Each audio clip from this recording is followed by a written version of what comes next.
السلام علیکم ورحمۃ اللہ وبرکاتہ۔ الحمد للہ رب العالمین والصلاة والسلام علی رسولہ الکریم۔ مسألۃ غلبۃ الماء والغلبۃ فی مخالطۃ الجامدات باخراج الماء عن رقته وسیلانه ولا يضر تغیر اوصافه كلها بجامد كزعفران وفاكهة وورق شجر، والغلبة في المائعات بالظهور وصف واحد من مائع له وصفان فقط كاللبن له اللون والطعم ولا رائحة له، وبظهور وصفين من مائع له ثلاثة كالخل، والغلبة في المائع الذي لا وصف له كالماء المستعمل وماء الورد المنقطع الرائحة تكون بالوزن، فإن اختلط رطلان من الماء المستعمل برطل من المطلق لا يجوز به الوضوء وبعكسه جاز۔ مسئلۃ غلبۃ الماء، پانی کے غلبے کا مسئلہ۔ کہنے والغلبۃ فی مخالطۃ الجامدات باخراج الماء عن رقته وسیلانه، اور غلبہ حاصل ہوتا ہے جامدات کے ملنے میں، اور غلبہ حاصل ہوتا ہے جامدات کے ملنے میں پانی کو اس کی رقت اور اس کے سیلان سے نکالنے کی وجہ سے، اور غلبہ حاصل ہوتا ہے اور جامد کے ملنے میں غلبہ حاصل ہوتا ہے پانی کو اس کی رقت اور سیلان سے نکالنے کی وجہ سے۔ ولا يضر تغیر اوصافه كلها بجامد، اور نقصان نہیں دیتا ہے پانی کے تمام اوصاف کا بدل جانا بجامد، جامد کی وجہ سے، كزعفران وفاكهة وورق شجر، جیسے زعفران اور میوہ اور درخت کا پتا۔ والغلبة في المائعات بظهور وصف واحد من مائع له وصفان، اور غلبہ حاصل ہوتا ہے مائعات میں، بہنے والی چیزوں میں، بظہور وصف واحد، ایک وصف کے ظاہر ہونے سے، اس مائع چیز سے، اس مائع کے ایک وصف کے ظاہر ہونے سے، لہو وصفان، جس کے دو وصف ہوں، بظہور وصف واحد، ایک وصف کے ظاہر ہونے سے، اس مائع شے کے، اس مائع چیز کے، لہو وصفان، جس کے دو وصف ہیں، فقط صرف، کاللبن لہ اللون والطعم، جیسے کہ دودھ کہ اس کے لیے رنگ اور مزہ ہے، ولا رائحۃ لہ، اور اس کے لیے کوئی بو نہیں ہے، وبظہور وصفین من مائع لہ ثلاثۃ کالخل، اور دو وصف کے ظاہر ہونے سے اس بہنے والی چیز میں، دو وصف کے ظاہر ہونے سے، من مائع، اس مائع کے، لہو ثلاثۃ، جس کے تین وصف ہوں، کالخل، جیسے سرکہ، والغلبۃ فی المائع الذی لا وصف لہ کالماء المستعمل وماء الورد المنقطع الرائحة، اور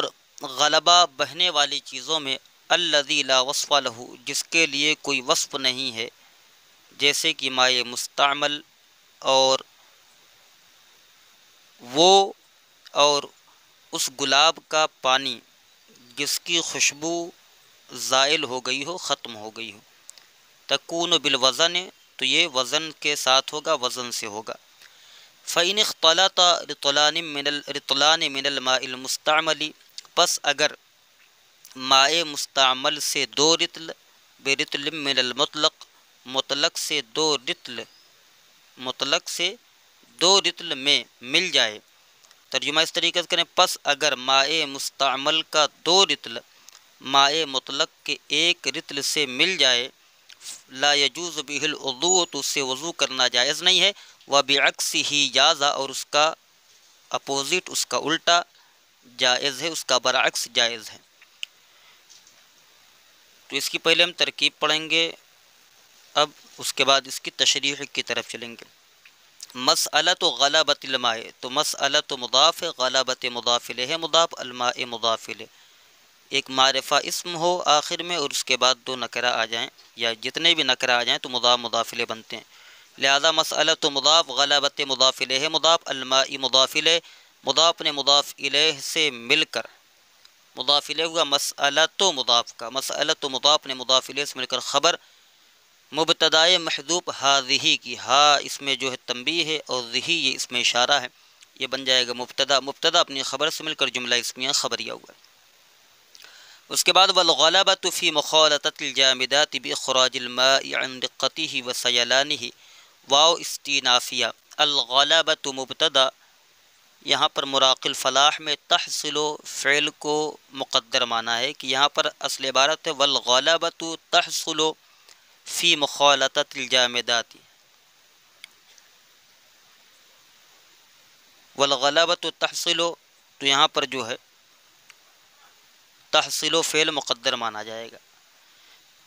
لہذا الغلبۃ تو یہاں پر بن جائے گا مبتدا، تحصل و فعل مضارع معروف صیغہ واحد مؤنث غائب، اس میں ہیا کہ ضمیر مرفوع متصل پوشیدہ اس کا فاعل، فی حرف جار مخالطات مضاف، الجامدات مضاف الیہ، مضاف مضاف الیہ سے مل کر فی جار کا مجرور، جار اپنے مجرور سے مل کر ظرف مستقر اول ہوا یہ تحصیل و فعل کا، با حرف جار اخراج مصدر مضاف، یہ اخراج باب فعال کا مصدر، اخرج یخرج اخراجا متعدی ہے، اور الماء مفعول بھی کی طرف مضاف ہے، اسی لیے جب ہم نے ترجمہ کیا تو کہا پانی کو نکالنے سے، اس کی رقت اور سیلان سے، تو با حرف جار اخراج مصدر مضاف، الماء مضاف الیہ، عن حرف جار رقت مضاف، یہ ضمیر مضاف الیہ، مضاف مضاف الیہ سے مل کر معطوف علیہ، ہم نے بتایا تھا اسم کے ساتھ جو ضمیر آتی ہے وہ مجرور متصل کہلاتی ہے، اسم مضاف بنتا ہے، ضمیر مضاف الیہ بنتی ہے، اور رقت ہی معطوف علیہ ہے، مضاف مضاف الیہ سے مل کر، واو حرف عطف، سیلان مضاف، یہ ضمیر مضاف الیہ، مضاف اپنے مضاف الیہ سے مل کر معطوف، معطوف علیہ اپنے معطوف سے مل کر عن جار کا مجرور، جار اپنے مجرور سے مل کر ظرف لغو متعلق ہوا اخراج مصدر کے، اخراج مصدر اپنے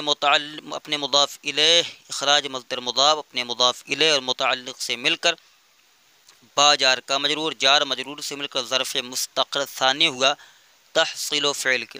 تحصیل و فعل اپنے فاعل اور دونوں ظرف مستقر سے مل کر جملہ فعلیہ خبریہ ہو کر الغلبۃ مبتدا کی خبر، مبتدا اپنی خبر سے مل کر جملہ اسمیہ خبریہ ہوا۔ اس کے بعد ولا یضر تغیر اوصافہ کلھا بجامد و استینافیہ، لا یضر فعل مضارع منفی معروف صیغہ واحد مذکر غائب، تغیر باب تفعل کا مصدر ہے، مضاف اوصاف مضاف الیہ مضاف، یہ ضمیر مضاف الیہ، یہاں پر ایک قاعدہ سمجھیں کہ ضمیر سے پہلے جتنے بھی نکرہ اسم استعمال ہوں گے وہ سب کے سب مضاف مضاف الیہ بنیں گے اور ضمیر کو مضاف الیہ بنا دیا جائے گا، تو تغیر مصدر مضاف، اوصاف مضاف الیہ مضاف، یہ ضمیر مضاف الیہ، یہ ضمیر مضاف الیہ اپنے اوصاف مضاف الیہ مضاف سے مل کر یہ بن جائے گا مؤکد، کیونکہ اس کی تاکید لائی جا رہی کلھا کے ذریعے، کل مضاف ہا ضمیر مضاف الیہ مضاف مضاف الیہ سے مل کر تاکید مؤکد، تاکید سے مل کر یہ ہو جائے گا تغیر کا مضاف الیہ، مضاف اپنے مضاف الیہ سے مل کر یہ فاعل ہو جائے گا لا یضر فعل کا، با حرف جار جامد مجرور، جار مجرور سے مل کر ظرف لغو متعلق ہوا لا یضر فعل کے، لا یضر فعل اپنے فاعل اور ظرف لغو سے مل کر جملہ فعلیہ خبریہ ہوگا، کزعفران و فاکہۃ و ورق شجر، جیسے زعفران اور میوہ اور درخت کا پتا۔ کاف حرف جار، ہم نے بتایا تھا کہ جہاں پر کاف حرف جار مثال بیان کی جائے جہاں پر، تو ایسی صورت میں ہم اسے کسی کے متعلق کر کے خبر بنا دیتے ہیں اور اس کا مبتدا محذوف ہوتا ہے مثالہ، لہذا کاف حرف جار زعفران معطوف علیہ، واو حرف عطف فاکہۃ معطوف اول، واو حرف عطف ورق مضاف شجر مضاف الیہ، نکرہ نکرہ جب دو نکرہ آ جاتے ہیں تو موصوف صفت اکثر بنتے ہیں، لیکن یہاں پر مضاف مضاف الیہ بنیں گے کیونکہ کبھی نکرہ بھی نکرہ دو نکرہ مضاف مضاف الیہ بن جاتے ہیں، لہذا ورق مضاف شجر مضاف الیہ مضاف مضاف الیہ سے مل کر معطوف ثانی، معطوف علیہ اپنے دونوں معطوف سے مل کر کاف حرف جار کا مجرور، جار اپنے مجرور سے مل کر ظرف مستقر ہوگا، ثابتن کے، ثابتن اس میں فاعل صیغہ واحد مذکر، اس میں ہوا کہ ضمیر مرفوع متصل پوشیدہ اس کا فاعل، اس میں فاعل اپنے فاعل اور متعلق سے مل کر شبہ جملہ اسمیہ ہو کر خبر مبتدا محذوف مثالہ کی مثال و مضاف ہو ضمیر مضاف الیہ مضاف الیہ سے مل کر مبتدا اپنی خبر سے مل کر جملہ اسمیہ خبریہ ہوگا۔ اس کے بعد والغلبۃ فی المائعات بظہور وصف واحد من مائع له وصفان فقط۔ واو استینافیہ الغلبۃ مبتدا معرب باللام میں شروع میں لہذا بن گیا مبتدا، قاعدہ وہی ہے، دہرائیں گے نہیں۔ فی حرف جار المائعات مجرور، ہم یہاں پر پھر تحصل و فعل مقدر مانیں گے، تو تحصل و فعل یہاں پر مقدر ہوگا، فعل مضارع معروف صیغہ واحد مذکر غائب، اس میں ہیا کے ضمیر مرفوع متصل پوشیدہ، اس کا فاعل راجع بسوء الغلبہ۔ فی حرف جار المائعات مجرور، جار مجرور سے مل کر ظرف مستقر اول ہوا، اور اس کے بعد آگے دے رہے ہیں بظہور وصف واحد من مائع له وصفان، اور اس کے بعد پھر وبظہور وصفین من مائع له ثلاثۃ، تو نیچے جو وبظہور وصفین من مائع له ثلاثۃ، اس کا عطف ہو رہا ہے بظہور وصف واحد من مائع له وصفان پر، تو با حرف جار ظہور مضاف، وصف یہ موصوف، واحد صفت سے مل کر اب پھر ہم اس کو بنا دیں گے موصوف، من حرف جار مائع موصوف، وہی قاعدہ یہاں پر ہے کہ یہ ہم نے وصف واحد کو جو ہے یہاں پر من مائع من حرف جار ہے، اس کے بعد نکرہ آ رہا ہے، تو قاعدہ یہ کہ نکرہ کے بعد جملہ آ جائے تو نکرہ کو موصوف اور جملہ کو صفت بناتے ہیں، لہذا من حرف جار مائع موصوف، لام حرف جار ہو ضمیر مجرور، جار مجرور سے مل کر ظرف مستقر ہوا ثابتانے کے، کیونکہ وصفان یہ تثنیہ ہے، ثابتان اس میں فاعل صیغہ تثنیہ مذکر، اس میں ہما کے ضمیر مرفوع متصل پوشیدہ، اس کا فاعل، اس میں فاعل اپنے فاعل اور متعلق سے مل کر شبہ جملہ اسمیہ ہو کر یہ بن جائے گا خبر مقدم، وصفان مبتدا مؤخر، مبتدا اپنی خبر سے مل کر جملہ اسمیہ خبریہ ہو کر مائع موصوف کی صفت، موصوف صفت سے مل کر من جار کا مجرور، جار مجرور سے مل کر ظرف مستقر ہوا ثابتن کے، کیونکہ وصف واحد یہ مجرور ہے تو ثابتن کی یہ ہو جائے گا۔ اب جو ہے موصوف اپنی ثابتن، اس میں فاعل صیغہ واحد مذکر، اس میں ہوا کہ ضمیر مرفوع متصل پوشیدہ، اس کا فاعل، اس میں فاعل اپنے فاعل اور متعلق سے مل کر شبہ جملہ اسمیہ ہو کر صفت، موصوف صفت سے مل کر جو ہے یہ بن جائے گا ظہور مصدر کا مضاف الیہ، مضاف الیہ سے مل کر با جار کا مجرور، جار اپنے مجرور سے مل کر معطوف علیہ، اس کے بعد وہ بظہور وصفین من مائع له ثلاثۃ، واو حرف عطف، با حرف جار، ظہور مضاف، وصفین موصوف، نکرہ کے بعد جار مجرور آ جائے تو نکرہ کو موصوف اور جار مجرور کو صفت بناتے ہیں، اور نکرہ کے بعد جملہ آ جائے تو نکرہ کو موصوف اور جملہ کو صفت بناتے ہیں، دونوں یہاں پر قاعدے جاری ہوں گے۔ واو حرف عطف، با حرف جار، ظہور مضاف، وصفین موصوف، من حرف جار مائع موصوف، لام حرف جار ہو ضمیر مجرور، جار مجرور سے مل کر ظرف مستقر ہوا ثابتۃ کے، ثابتۃ اس میں فاعل صیغہ واحد مؤنث، اس میں ہیا کے ضمیر مرفوع متصل پوشیدہ، اس کا فاعل، اس میں فاعل اپنے فاعل اور متعلق سے مل کر شبہ جملہ اسمیہ ہو کر خبر مقدم، ثلاثۃ مبتدا مؤخر، مبتدا اپنی خبر سے مل کر جملہ اسمیہ خبریہ ہو کر مائع موصوف کی صفت، موصوف صفت سے مل کر من جار کا مجرور، جار مجرور سے مل کر ظرف مستقر ہوا ثابتین کے، کیونکہ وصفین یہ تثنیہ حالت جری میں ہے، لہذا ثابتین نکالیں گے، ثابتین اس میں فاعل صیغہ تثنیہ مذکر، اس میں ہما کے ضمیر مرفوع متصل پوشیدہ، اس کا فاعل، اس میں فاعل اپنے فاعل اور متعلق سے مل کر شبہ جملہ اسمیہ ہو کر وصفین موصوف کی صفت، موصوف صفت سے مل کر ظہور کا مضاف الیہ، مضاف الیہ سے مل کر جو ہے با جار کا مجرور، جار اپنے مجرور سے مل کر معطوف علیہ اپنے معطوف سے مل کر ظرف مستقر ہوا تحصیل و فعل کے، تحصیل و فعل اپنے فاعل اور دونوں ظرف مستقر سے مل کر جملہ فعلیہ خبریہ ہو کر الغلبۃ مبتدا کی خبر، اب مبتدا اپنی خبر سے مل کر جملہ اسمیہ خبریہ ہوا۔ اس کے بعد فقط، تو ہم فقط کی ترکیب اکثر پڑھتے آئے ہیں شرح و مئات عامل میں،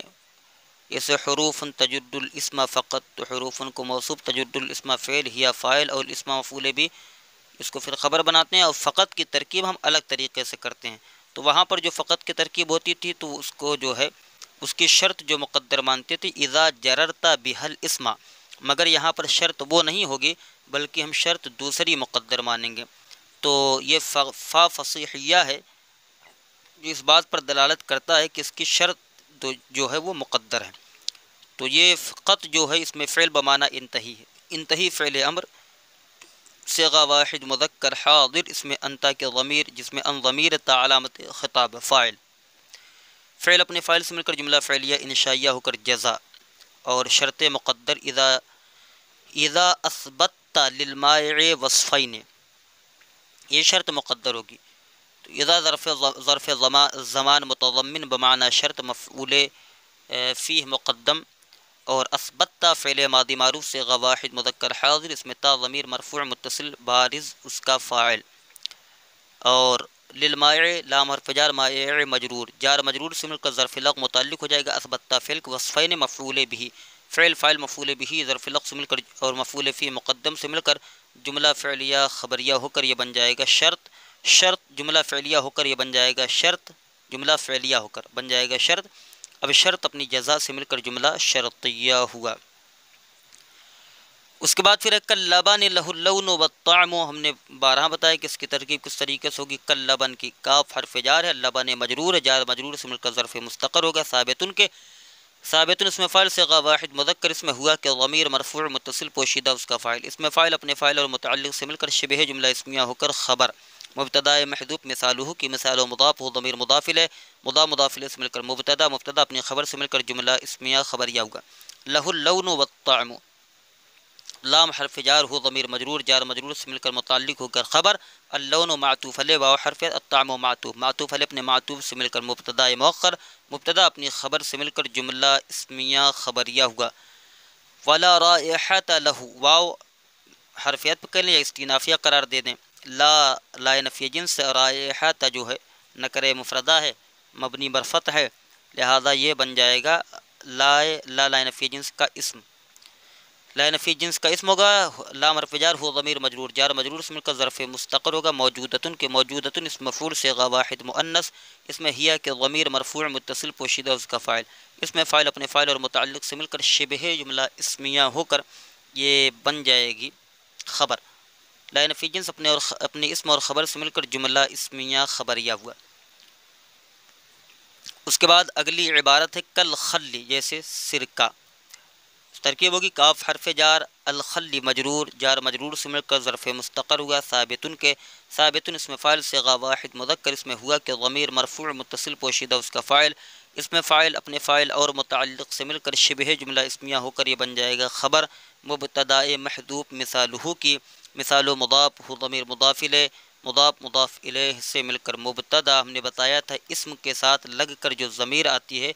تو وہ ضمیر مجرور متصل کہلاتی ہے، لہذا اور یہ بھی بتایا تھا کہ وہ اسم مضاف بنتا ہے اور وہ ضمیر مضاف الیہ بنتی ہے، لہذا مثال و مضاف ہو ضمیر مضاف الیہ، مضاف الیہ سے مل کر یہ بن جائے گا مبتدا۔ اب مبتدا اپنی خبر سے مل کر جملہ اسمیہ خبریہ ہوا، تو یہاں تک ترکیب ہوگی۔ اب اس کے بعد والغلبۃ فی المائع الذی لا وصف له كالماء المستعمل وماء الورد المنقطع الرائحۃ تکون بالوزن، ہم نے جو ترجمہ کیا تھا والغلبۃ فی مخالطۃ الجامدات باخراج الماء عن دقته وسیلانه، اور غلبہ حاصل ہو جاتا ہے، غلبہ حاصل ہوتا ہے جامدات کے ملنے میں پانی کو اس کی رقت اور اس کے سیلان سے نکال دینے کی وجہ سے، یعنی یہ ایک جامد چیز جو مل جائے اس میں پانی میں اور وہ اس کی رقت اور سیلان کو نکال دے تو یہ غلبہ حاصل ہو جائے گا، تو اس سے وضو کرنا درست نہیں ہوگا، یہ پانی کی طبیعت ہے۔ اب اگر پانی کی طبیعت زائل ہو جائے تو اس سے وضو کرنا درست نہیں ہے، جائز نہیں ہے، ٹھیک۔ اور کریں ولا یضر تغیر اوصافہ کلھا بجامد کزعفران وفاکہۃ وورق شجر، اور نقصان نہیں دیتا ہے پانی کے تمام اوصاف کا جامد کی وجہ سے تبدیل ہو جانا، بدل جانا۔ تو یہاں پر اگر پانی کا وصف جو ہے وہ بدل گیا ہے تو ایسی صورت میں اس سے وضو کرنا درست ہے، جیسے پانی میں زعفران مل گیا، اب زعفران ملنے کی وجہ سے پانی کا جو وصف ہے، رنگ، بو، مزہ، یہ تین وصف ہیں پانی کے، اب اگر زائل ہو جائیں یہ تو پھر بھی ان سے وضو کرنا جائز ہے اگر وصف تبدیل ہوا ہو، ٹھیک ہے۔ یعنی یہ سمجھیں کہ جامد دو طرح کا، ایک وہ ہے جو پانی میں